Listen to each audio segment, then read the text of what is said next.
Ich hoffe, es hatten alle schöne Ostern. Natürlich hat es Ostern niemand so schön wie Familie Trump. Hier sehen wir den Präsidenten im Kreise seiner allerengsten Vertrauten.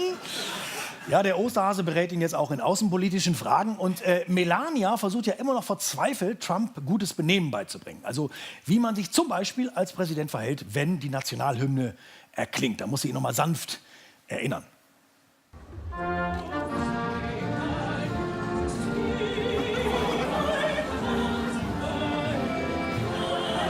So geht das.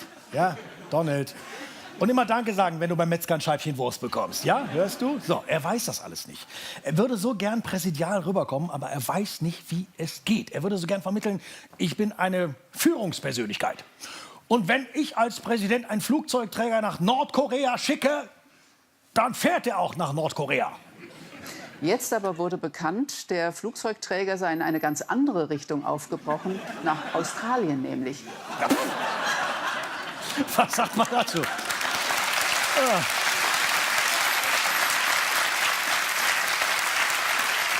Selbst die Marine ist inzwischen offenbar komplett neben der Spur. Ja, was jetzt? Backboard, Steuerbord, Waterboard?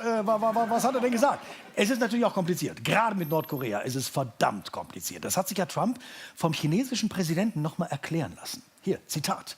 Nach 10 Minuten Zuhören habe ich gemerkt, dass das alles nicht so einfach ist. So spricht der amerikanische Präsident. Nach 10 Minuten hat er es schon gemerkt. Was würde dieser Mann lernen, wenn er mal irgendwem eine Stunde zuhören würde? Wie man Wasser kocht? Ja, vielleicht. Hat er wirklich gedacht, dass der Nordkorea-Konflikt ganz leicht zu lösen ist? Zitat, hier. Ich war mir sicher, dass die Chinesen große Macht über Nordkorea haben. Aber es ist gar nicht so, wie man denkt. Es ist nicht so, wie man denkt. Nein. Und Rosinen sind auch keine kleinen getrockneten Rosen. Obwohl man das ja denken könnte. Es ist alles nicht so, wie man denkt. Das Blöde ist, er würde gern losschlagen. Trump will Krieg, man merkt das. Er ist jetzt irgendwie heiß, er will militärisch punkten, neuerdings.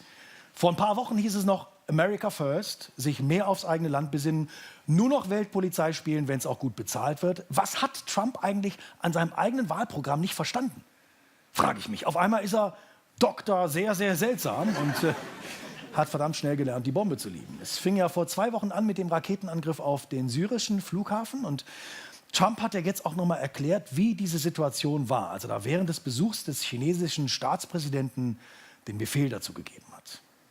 I was sitting at the table, we had finished dinner, we're now having dessert. And we had the most beautiful piece of chocolate cake that you've ever seen. And President Xi was enjoying it. And I was given the message from the generals that the ships are locked and loaded. What do you do?